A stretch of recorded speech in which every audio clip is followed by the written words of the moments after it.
नमस्कार दोस्तों, आज की इस वीडियो में आप सभी का हार्दिक स्वागत है। आज हम बात करने जा रहे हैं यक्षिणी साधना या फिर कहें यक्षिणी विद्या मंत्र। इस साधना का दावा करते हैं लोग कि बागेश्वर धाम पंडित धीरेन्द्र शास्त्री जी भी इसी विद्या से वर्तमान समय तक की बात बता देते हैं।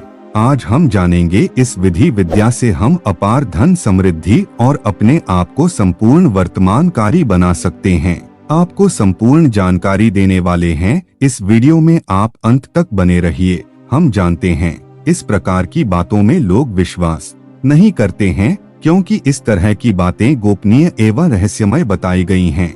इन्हें हमको सिद्ध करना होता है, तभी हम इस पर विजय पा सकते हैं और अपने आप को दूसरों की सेवा में सौंपना होता है। इस प्रकार की साधना निस्वार्थ भाव से की जा सकती है, तभी आप इस पर विजय पा सकते हैं। तो चलिए जानते हैं यक्षिणी साधना विद्या से हम कैसे शक्ति प्राप्त कर सकते हैं। तंत्र में देवी, यक्षिणी, पिशाचिनी, योगिनी आदि अनेक दिव्य शक्तियों की साधना का जिक्र मिलता है। साधना के दो मार्ग है, एक वाम और दूसरा दक्षिण। दो तरह की शक्तियाँ होती है, एक देवीय और दूसरी राक्षसी। व्यक्ति को तय करना होता है कि उसे किस तरह की साधना करना चाहिए। हिंदू धर्मानुसार सिर्फ सात्विक साधना ही करना चाहिए। नीचे जो साधना बताई जा रही है वह मात्र जानकारी हेतु है।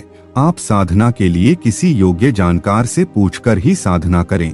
यदि साधना उचित रीति से नहीं की जाती है तो हो सकता है कि इससे आपका अहित भी हो। हम नहीं जानते हैं कि सही क्या है। यदि आप देवताओं की साधना करने की तरह किसी यक्ष या यक्षिणियों की साधना करते हैं तो यह भी देवताओं की तरह प्रसन्न होकर आपको उचित मार्गदर्शन या फल देते हैं। उल्लेखनीय है कि जब पांडव दूसरे वनवास के समय वन भटक रहे थे तब एक यक्ष से उनकी भेंट हुई जिसने युधिष्ठिर से विख्यात यक्ष प्रश्न किए थे।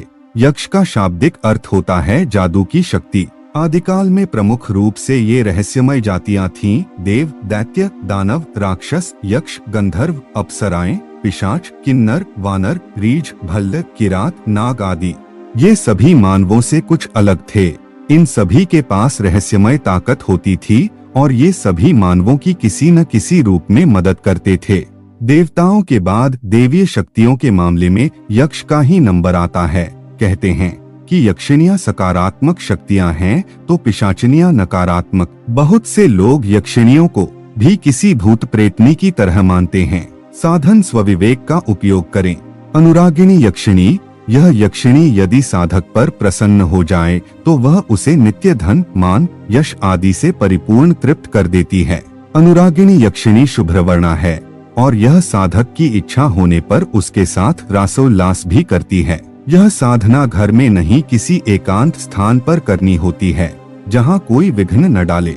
तो चलिए जानते हैं इस यक्षिणी को सिद्ध करने का मंत्र। ह्रीं अनुरागिणी आगच्छ स्वाहा। यह मंत्र भोजपत्र पर लाल चंदन से अनार की कलम द्वारा किसी शुभ मुहूर्त में उस उक्त यक्षिणी का नाम लिखकर उसे आसन पर प्रतिष्ठित करने का उचित रीति से आह्वान करके उनकी पूजा करें। उसके बाद उपरोक्त मंत्र का जप आरंभ करें। कम से कम 10,000 और ज्यादा से ज्यादा 1 लाख तक का जप का संकल्प लेकर ही जप करें। जितने भी संख्या का जप का संकल्प लिया है उतना जप करने के बाद कम से कम 108 बार हवन में आहुति देकर हवन करें।